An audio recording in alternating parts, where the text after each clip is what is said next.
Pleasure to meet you, Shawn. Thank you for giving us your time today. I appreciate it. My pleasure. Appreciate you having me. Slightly weird for me because, as with many people, I just grew up watching you fly through the air and entertain millions of us. I think one of my first wrestling memories was you on top of a ladder against Scott Hall. Yes, sir. Yeah. What a match that was to be introduced to wrestling. You sort of set the bar too high, if anything, for me. Yeah, well, thank you very much. Yeah, well, I'll say this, that's certainly one a lot of people remember. The irony is I don't think Scott and I had any idea at the time that it would be as big and kind of, I don't know, memorable and iconic. We had done, as I've told people on many occasions, we had done numerous ladder matches, strangely enough. And so for us, it was kind of another day at the office. They wanted to give it a try at WrestleMania and sort of see if it was something that they felt would stick. And clearly, all these years later, it stuck pretty well. I mean, that seemed to be a bit of a theme with your career. The Hell in the Cell against The Undertaker, often viewed as the one that everyone tries to live up to, and same with the ladder match. What is it like being held as the golden standard to an industry like that? First of all, I mean, it's incredibly flattering, and I don't know that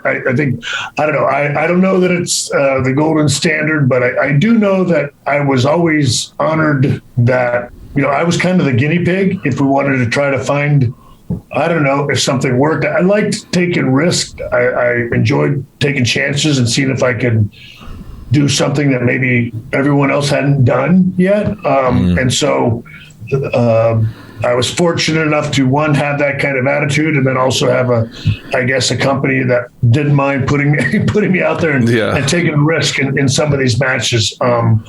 So again, as I look back, obviously I'm very proud of a lot of them. At the time, you're just so anxious and excited to try anything, and as I'm sure, when you're younger, you feel like you're 10 feet tall and bulletproof, that you can do, that you can do anything. That's certainly the way I felt at the time. And obviously, again, now that I'm older and more mature, I'm very proud to look back on the body of work that I did.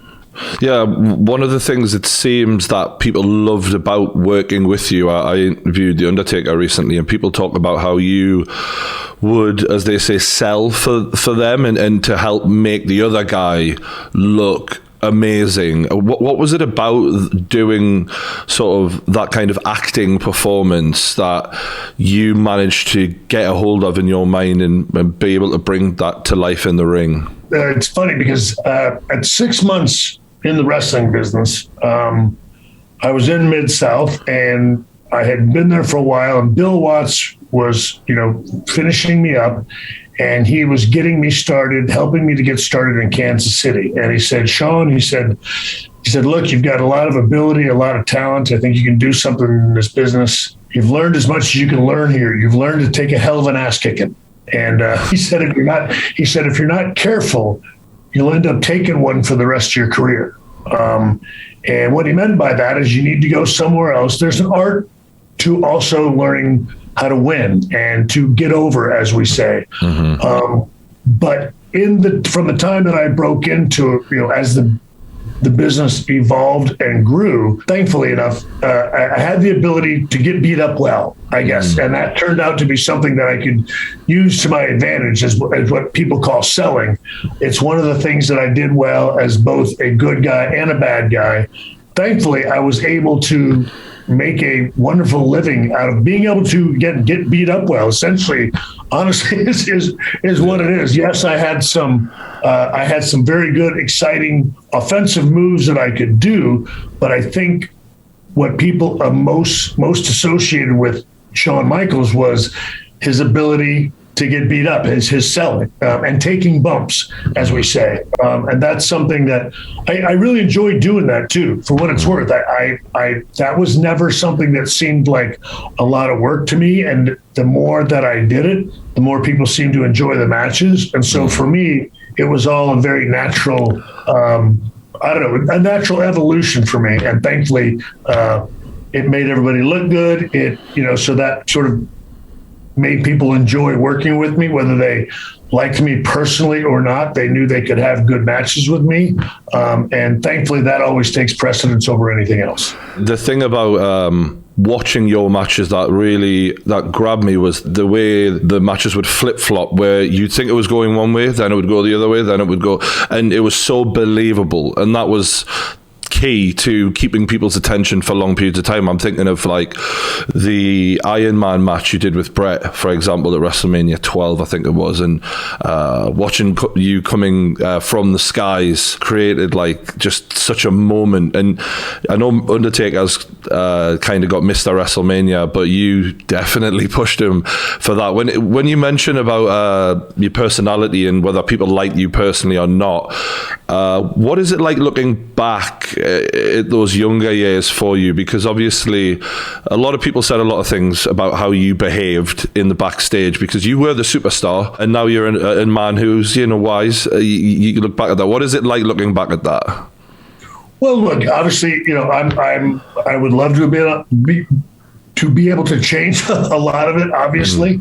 But I always tell people, so I don't know if I'd have gotten where I got to or had the success that I had if I didn't go about it that way. And again, obviously, we'll never know. But I think, again, I'm always kind of remiss to want to change anything for fear I wouldn't be where I'm at now, which I totally love. So, look, I would love to have been able to have handled myself more maturely, more professionally, but and still been able to have all the talent and the ability. But I'm not sure if I'd have had the confidence and the drive and the ambition that I had in that ring night after night, day after day, year after year, if I didn't have that same attitude. I was very, I was angry, but I really wanted to make a point.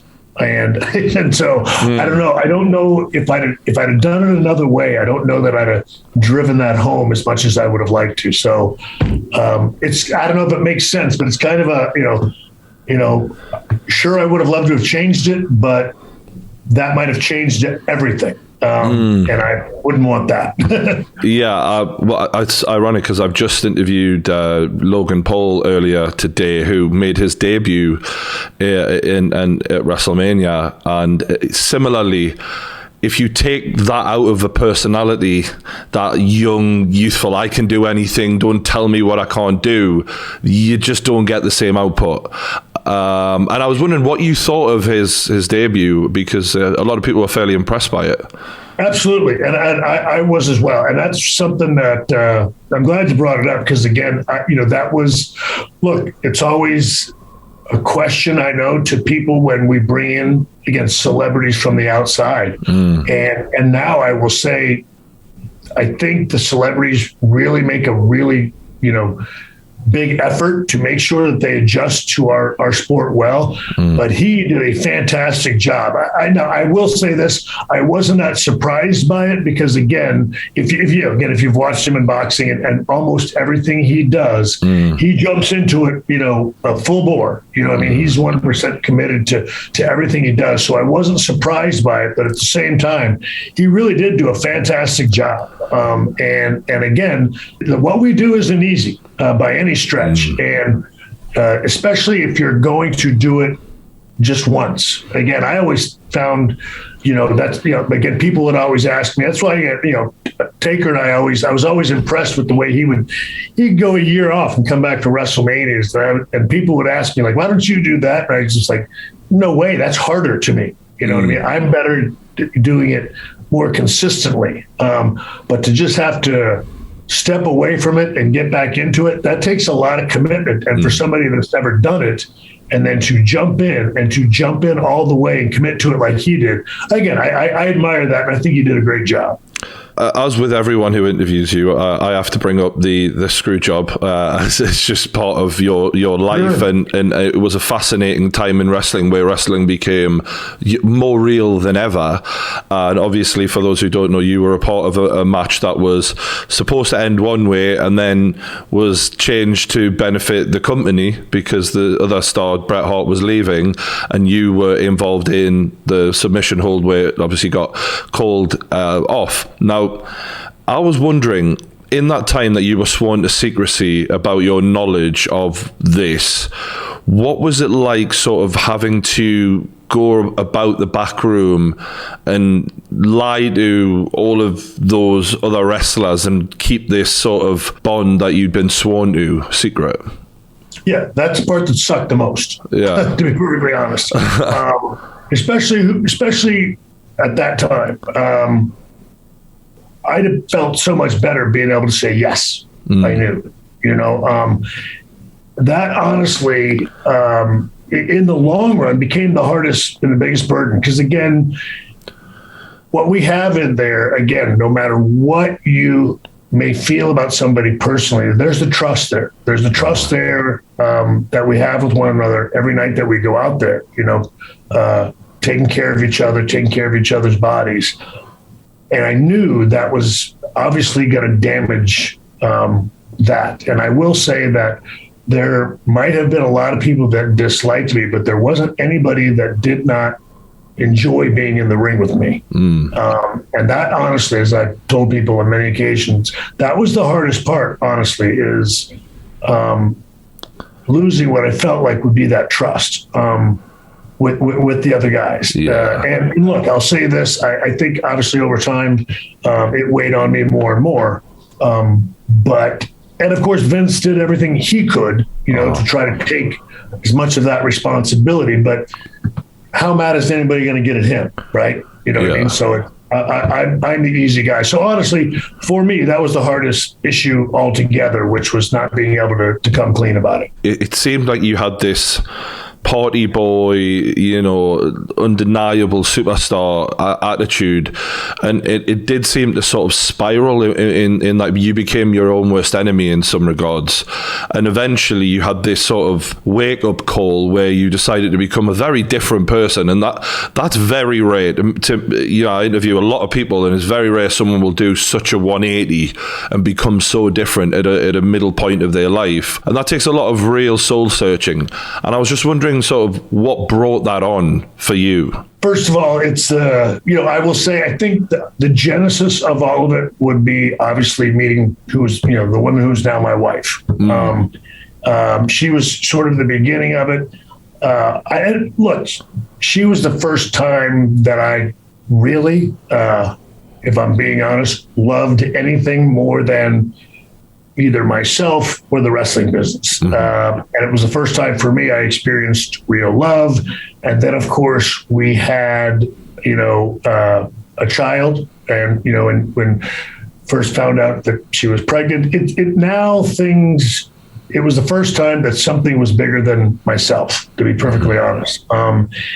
And the idea of this human being, this little human being, turning out like me, and it scared me to death, to be perfectly honest. And that honestly is what did it. It was just something that and again, I mean, I don't want to beat anybody over the head with my Bible and go too far into my faith, but obviously that had a great deal to do with it. But that honestly is all sort of the same thing. It was believing and having something bigger than myself. And that was, to me, it was just about, really full unconditional love for something that I'd never had before. And this person being 100% dependent on, if he was going to turn out to be any type of redeeming man, he was probably going to look at his dad first. And it just made me look in the mirror and, as you say, do a lot of soul searching. And it is not fun. It's an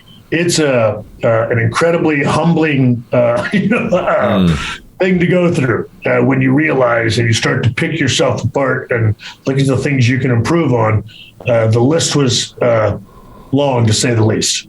credit to you for being a man enough to do that. It takes a lot of effort, and you've really stuck to it. That's quite clear, because I remember when you first came back to wrestling, there's a few people like, is this an act? Like, people didn't really know how to take you from all the interviews I've watched. One of the things that sort of built up that character, that people had an idea about you, was being a part of the Clique. And this is a group of wrestlers who were kind of notorious, really, the bad boys of wrestling, who seemed to have a hold on wrestling in two different organizations. But the irony is that your sort of little brother in all of that was Triple H. And my meeting, and most wrestling fans' meeting of Triple H, where we really became familiar with him, was as your sort of right-hand man. If I had said to you back then, one day this guy is going to be the most powerful man in wrestling, how would you have took that? I don't know. I'd have said the most powerful man in wrestling is driving me down the road and taking me up to my and taking me up to my hotel room when I'm half out of it. Again, it really has been an amazing journey, to say the least. And it is. Look, we were real life friends. And obviously he did, I don't know, he showed me the ultimate friendship by, again, being there for me when I was not, at my best. And because of that, there's just been a lifelong devotion to our friendship with one another. And that's why even now that, again, me taking on what I'm doing now is doing my best to pay him back for everything that he did for me. When I needed it, and that's me doing everything that I can while he needs it. And that's the process we're in now. But again, no, I would have never. Look, when I left with my back injury, it was one way, and then I came back, and I'm now one of the groomsmen at his wedding with Stephanie McMahon, and then of course his rise to, as you say, being one of the most powerful men in the business altogether. And but we're still he's still Hunter to me. Paul.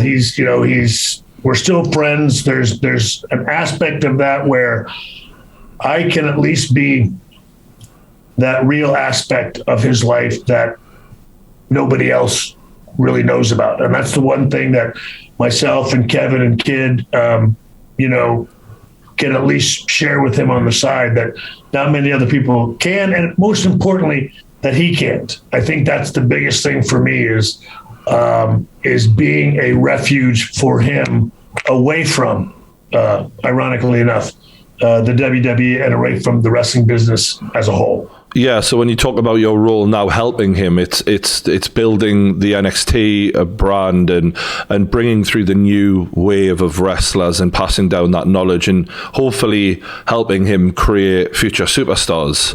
What is it like to be a teacher now? Because I remember you being taught.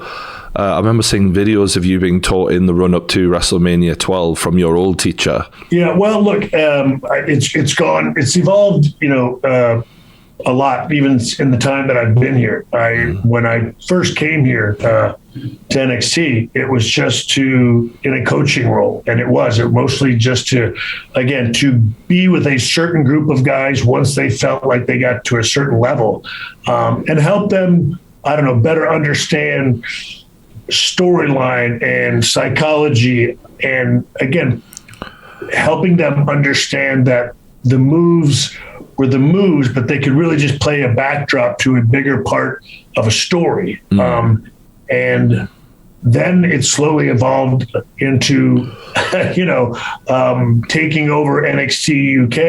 And then obviously at one point, writing and producing NXT, and then writing and producing NXT UK. And then now sort of what it's culminated into now, which is, again, for the most part, running both brands, obviously with a great team that he put in place around me, and having less time, so to speak, to coach individually, but try to grow both brands in a way that, again, does what we're supposed to do here, which is prepare the NXT superstars to be the WWE superstars of tomorrow and on into the future. How receptive is Triple H to feedback from you? Because I feel like there's so much control that he has now over the brand, and a lot of people are going to have so many different opinions of whether he should zig or zag, and obviously he's going to trust you a lot. Do you have a lot of conversations like that, or are you too focused on what you're doing often to just let him get on with it? Well, look, when he was here on a regular basis, we had a great deal of back and forth, and I think again, I feel like he always knew that he would get the truth from me, and that's one of the things that certainly now, in being in this position, you begin to understand that you may not always be getting the cold, hard truth. You might be getting what people think you want to hear, and you having to discern what's best. And that's one of the things I think that he's taught me, I guess the most, is that there are times, again, that I can lean on him and ask him something. I know he'll give me the best answer, and I know it'll be the truth. And again, whether it's good or it's bad, he knows he can tell me that, and it's better overall for both my growth and the growth of the brand. I like to think that's what I gave him at the same time.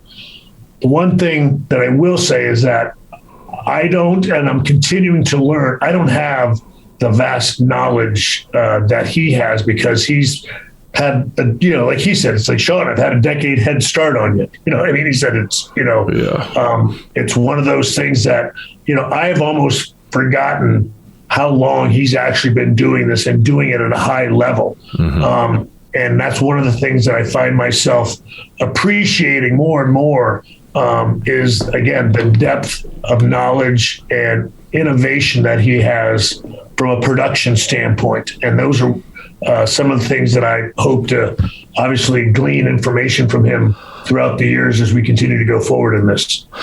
As someone might have seen, it was sad to see that he sort of had in-ring retirement forced on him in the last year. Obviously, a lot of people feel like you went out the perfect way, the perfect match. Everything was amazing about your final go, but he wasn't so lucky.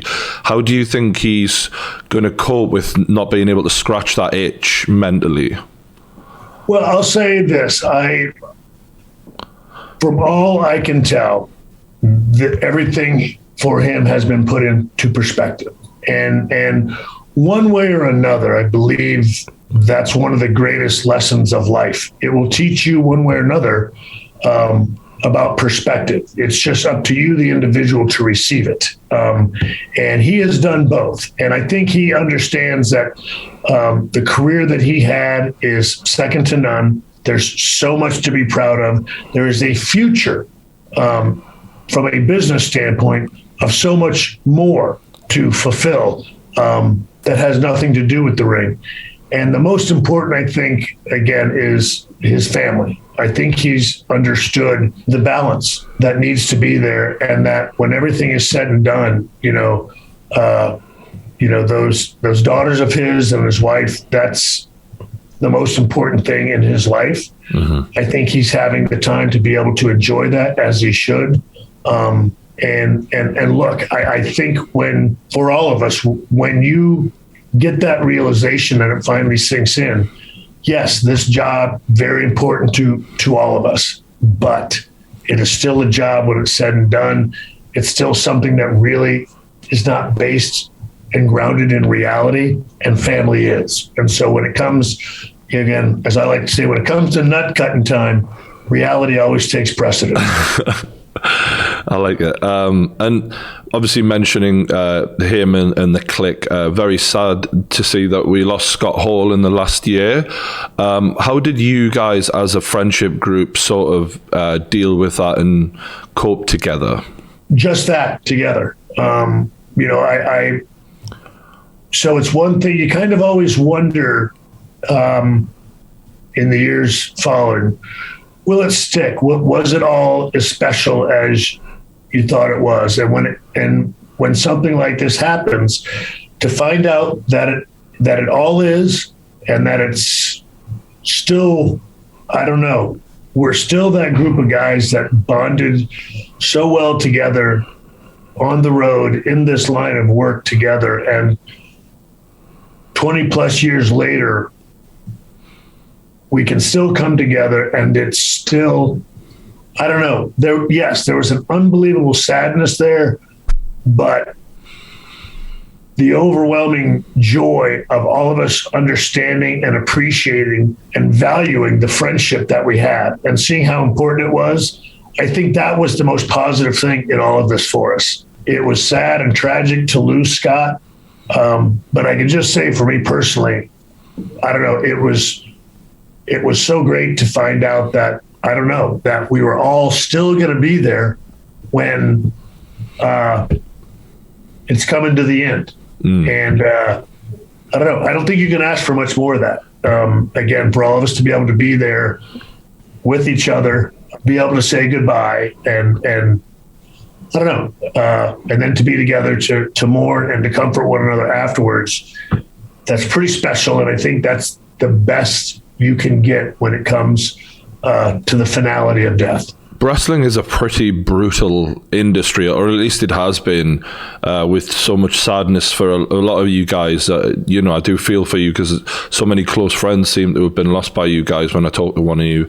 I see that Ric Flair is actually coming out of retirement for one last match. I bet you that raised a few eyebrows. Like, what is it like to see that when he's doing his little practice drills and he's putting his social media videos out? Well, so I guess the one good thing about my schedule, I've been so busy. I just know of him doing that, and so look, I think those of us that know the Nate are always, I don't know, kind of tickled with that. You know, it's never over for the Nate, and so look, that's one of the things that makes him who he is. Yeah, we want Rick. You know, I want Rick to be happy. And if getting in the ring one more time, again, especially if, you know, Rick knows if he can do it or not. Rick knows if he's healthy enough. And if it's something that brings him joy, brings him contentment, I wish him the best. Obviously, always want him to be careful. But I think when it comes to being in that ring, that might be where he's most comfortable. And that's where he finds the most amount of joy. And if that's the case, and he can do it and stay healthy and happy, I'm always going to support him in that. Yeah. I mean, that's the thing with you. When I looked over your career, there was just so many instrumental moments that you played in. You were the kingmaker for Steve Austin. You had some of the biggest and best matches with The Undertaker. You retired Ric Flair. And I was talking with my friends before about how many moments you had. It's crazy. But the Ric Flair one specifically, that moment where you look at him and say, you know, I'm sorry, I love you. What made you say that before you did that out of interest? Because it was real for me. You know, he was my guy. And honestly, and even at that time, you know, at that time, I'm aware, and because what you just said, I've had the opportunity to think about that. I've been a part of so many wonderful things and big moments in this business. And especially at the time of that match, the whole second half of my career from 2002 on, every time I got in the ring, I understood that it was a second chance and that I had already done all these amazing things.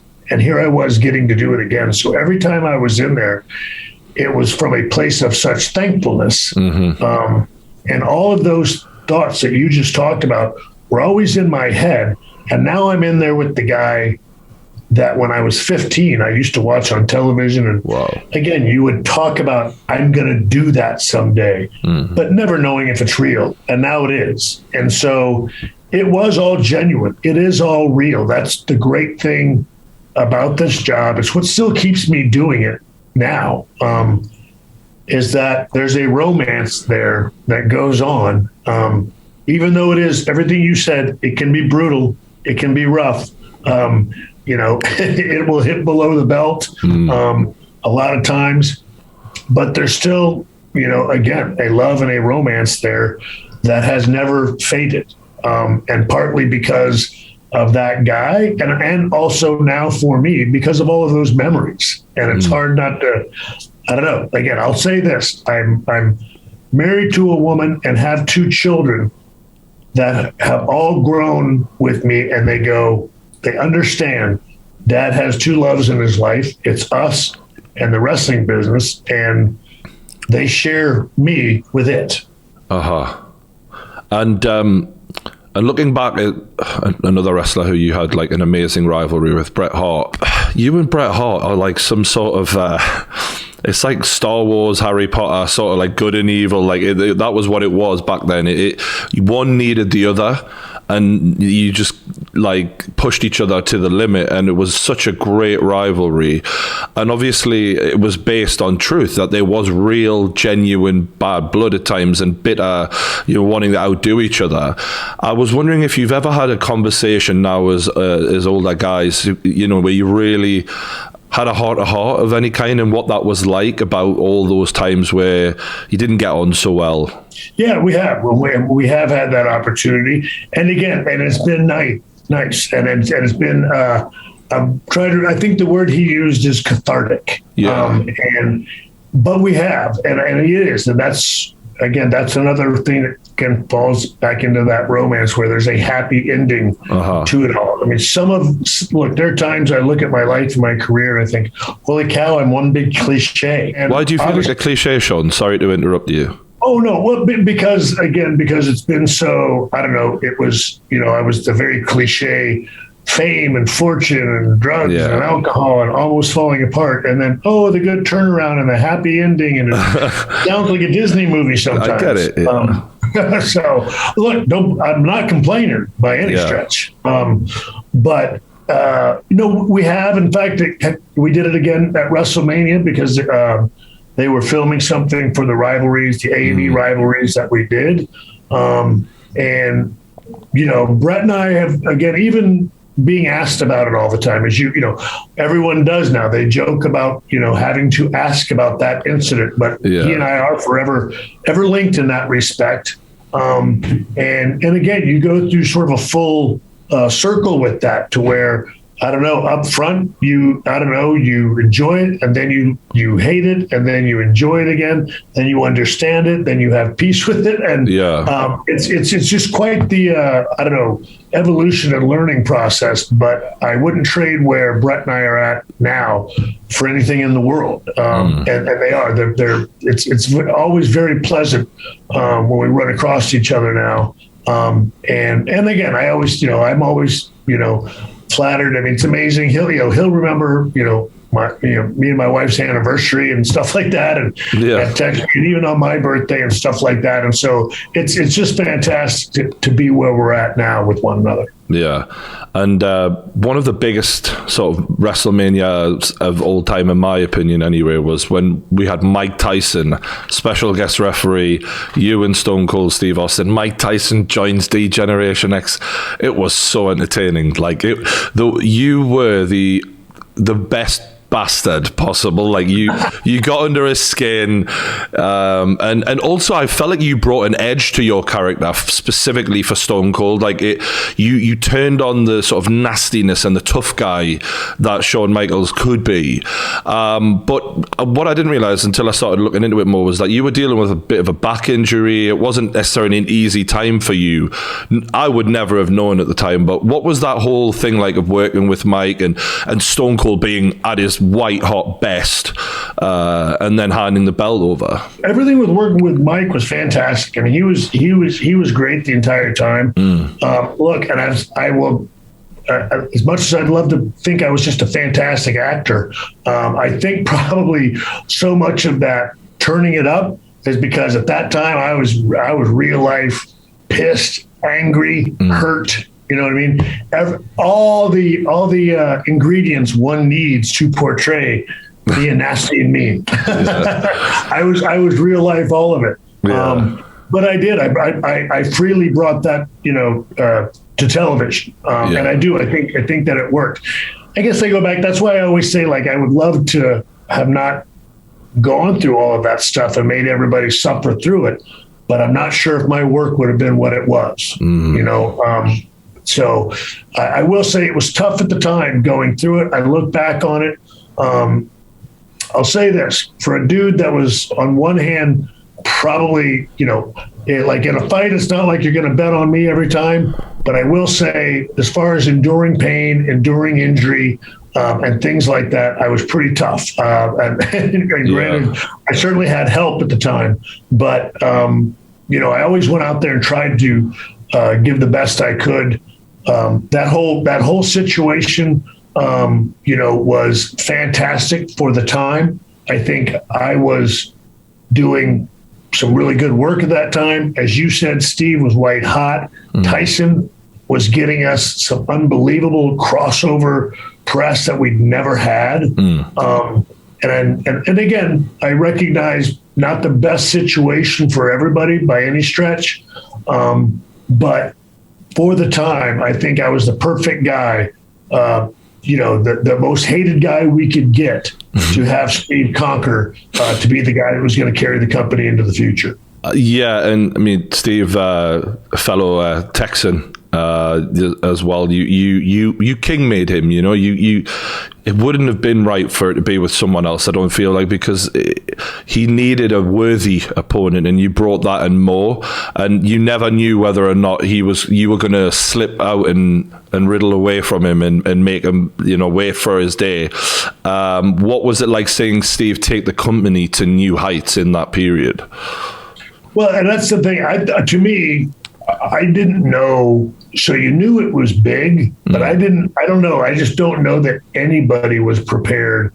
Again, if they were, God bless them. But I don't know if anybody was prepared for, the enormity of what Steve would go on to produce from a company standpoint. It was amazing, and it caught fire. Again, I just, all I can say is, for somebody that sat home and watched it, it was one of the most amazing things and incredibly joyful to watch. I got to be honest.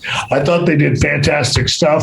Again, not just with Steve, but with everybody. What a roster. If you go back and you look at that roster at the time, Steve was fantastic, but he really did have some great support as well. And that is when, top to bottom, the WWE talent pool was pretty stout. When you had your last match against The Undertaker, and I know Undertaker thought so highly of the work you guys did together, how did it feel when you were in the ring and the match was over and you were getting that ovation, and you just got to have that moment of, okay, this is it now? It was nice, to be perfectly honest. It was really nice. Look, as I mentioned to people, I felt that after the first one. I felt a piece that I hadn't felt before after a match. And that just got me thinking that, okay, it is. Because I'd already been thinking about it, and I felt that I'm ready for this to be the end.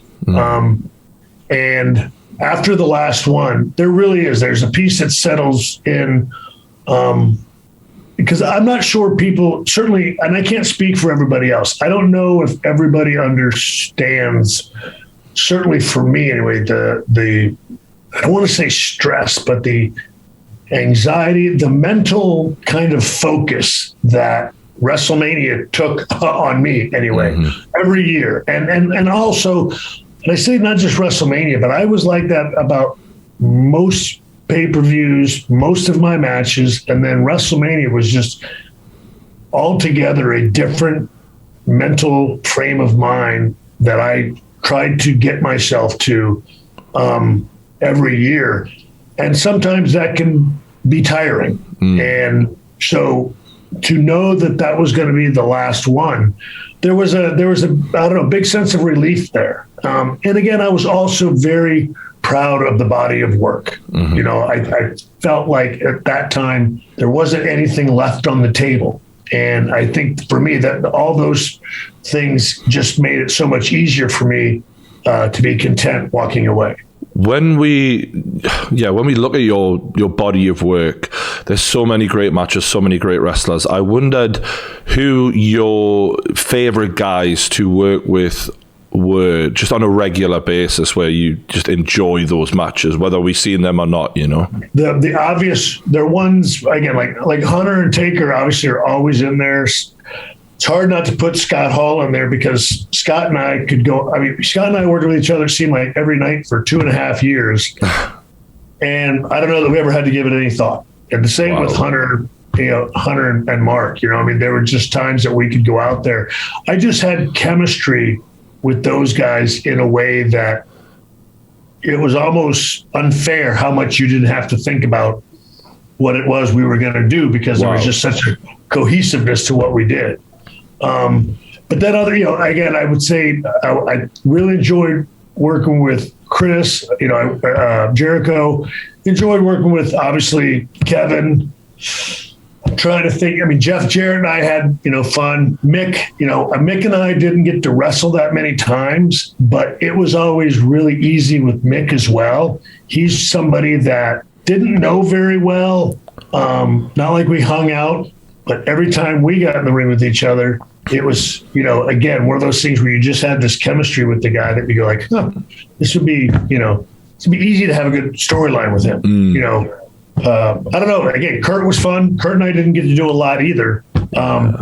But I don't know. Again, there's just so many guys, and it's hard to. Yeah, you and Kurt. I enjoyed a lot of them, so many different reasons. You and Kurt Angle. I remember that specifically being a great match to just watch, and it is funny because I guess we're watching it from a fight perspective where it's choreographed, but for some of these guys, it's just like a dance partner. It's just like you don't even need to call anything. It's just happening, and that's the easiest way to work for you guys. For me, and again, I can remember people like trying to describe my style, and I don't know that I really had one. I just so enjoyed adapting to the style of all these other guys. And I think that's where I found, I don't know, the most joy, which is, and then again, for me, it's the most challenging is, can I adapt whatever it is I do or I am to these guys' strengths? And I always had the utmost confidence in all of them, whatever, highlighting my strengths again. So I don't know. I think for me, the variety of guys was enjoyable, but I also had a great deal of admiration for the ability of the guys that I was in there with. It feels like the way you're describing this is sort of like you become almost like a Swiss Army knife where you can tailor your style to anything, and that was why you were able to get the best out of so many different kinds of wrestlers that you would be opposite. Exactly. And I guess that's, and that's why I said, I don't know if it sounds right, but I just, again, all these guys knew what they did so well. And I knew that, like, well, heck, all I have to do is adapt and, you know what I mean? And make what they do look even better. And, and because I always try to tell people, I don't mean it to be, because again, I'll diminish my, my brand. If, But that's, look, I didn't do that many offensive moves. I mean, most of what I did, and of course, look, people now, again, because I do interviews like this and I say stuff like that, people are like, yeah, he wasn't as great as, everybody thinks he is. It's like, okay, that's fine as well. But what I did well, which was adjust to everybody and make everybody perform at their best. Absolutely. And I think that's what, I'll just say that's what I always admire about, Michael Jordan, is that he made everybody on his team better, and it didn't matter what kind of defense he went up against, he was going to adjust to it and still score. And that is what greatness does. And that is why almost every wrestler seems to say their favorite person to wrestle with was you, because it wasn't like they had to adjust. You were allowing them to be the best them and helping them along with that. And this makes total sense now. But one of my favorite eras, one of my favorite parts of wrestling is Degeneration X. And obviously you were the founding member. Your humor, that boyish, cheeky, ridiculous humor that you guys brought to the screens. It was, Stone Cold was doing his thing, The Rock was doing his thing, but by God, did that make a huge difference to the late 90s of wrestling and sway everything back towards WWE. How did you guys come up with a creative for that, and what was it like for you guys doing that? It was a blast, especially, again, starting out when, there wasn't, we were the first ones kind of doing it. And we were we were doing Attitude before it was called any of that. And we were doing reality TV before it was called any of that. Yeah. What we did, honestly, is we just, really put the gas on what I had sort of been doing from a promo standpoint out there anyway, which was, as they call them, worked shoots, saying a lot of stuff that was real life true that people didn't like in the back. And I was going out there and taking advantage of a live microphone on live television. And then that's what Hunter and I started doing. But we started at least tailoring it to not so much other talent specific, but we would do it more towards, a generalized subject. And half of it had to do with our anatomy, which everybody thought was, which everybody always thought was funny. Was it? But look, we tell everybody, we got in a lot of trouble at first. Before it got to be cool with everybody. Yeah, because I assume originally when you're pushing buttons and you're saying a lot of these half-truths and more than that, you're coming back and then you've got to look these guys in the eye after you've just said this stuff. Was that pretty heated? Yeah, no, for sure. Well, and again, it was, look, obviously, as everyone knows, that was, part of the reason for, Bret and I. But now Hunter and I were doing it more, again, from a fun standpoint, but there were still nuggets of truth there that rubbed people a little bit the wrong way. And it made them a little uncomfortable. Plus, they also felt that we were pulling the curtain back a little bit too much. And that was just something that, from our standpoint, just philosophically, we just disagreed with. We just felt that more people knew what the WWE was than didn't. And there were just a lot of people that were steeped in the tradition of the wrestling business. And we felt that those times were changing. And anytime you ruffle the feathers of tradition, it gets ugly. Fantastic. I really appreciate you going into that. Before we go, there is a huge show coming to the UK in September, Clash of at the Castle. What are your thoughts on that? It's going to be massive. Yeah, it is. It's going to be huge. Look, I'm just thrilled. Again, when was the last time we were there for something? Since SummerSlam all those years ago. I'm thinking Davey Boy Smith versus Bret, I think it was, right? Yeah, Davey and Bret. Yeah, and that's the thing. This is just, it's been a long time, but there's been a long time coming. Because and this is not me blowing smoke, but from the first time back in, I want to say 89 or 90, when early we first 90s, went, possibly, yeah. When we first started going over to the UK, it was the first time I ever felt like I can remember going like, oh my goodness, I feel like one of the Beatles. It just was, I love it. It was just it really is the appreciation of the fans, the excitement, the energy that you all brought to the shows was just off the charts. And look, even to this, it's like that to this day, even for us, the UK brand, NXT UK, it's just a different environment. And so to be able to have this on a WWE level at a stadium, to me, it's got to be, it's got to be crazy. I think this is going to be a fantastic show. I think it's something, I hope that begins a new tradition of us being able to go over there a lot more often and do some more premium live events, or at least bigger shows. Because again, I will say, look, you all have just been a fantastic market for us for so long, and I know everybody. It was like that when I did it, and it's still like that now. The guys and the girls love performing over there because, again, every time you're out there, you can feel it. And I don't know. That's why we do this. You know what I mean? To get out there and feel that visceral connection between our performance and the people. And not many places, again, love my country and everything, but not many places bring that, like being over in the UK, to be perfectly honest. So that's no blowing smoke. That's sincere, gratitude for what it is y'all bring to our shows. Well, I'm being told it's time to wrap up, Shawn, but a huge thank you for this. You are one of the greatest of all time by anyone's, judgment. I mean, you've done amazing things, and thanks very much. I really appreciate the time. Yeah, no, I appreciate you having me, man, and thanks for giving me the time. Thanks very much. That was Shawn Michaels, the Heartbreak Kid, on the True Geordie podcast.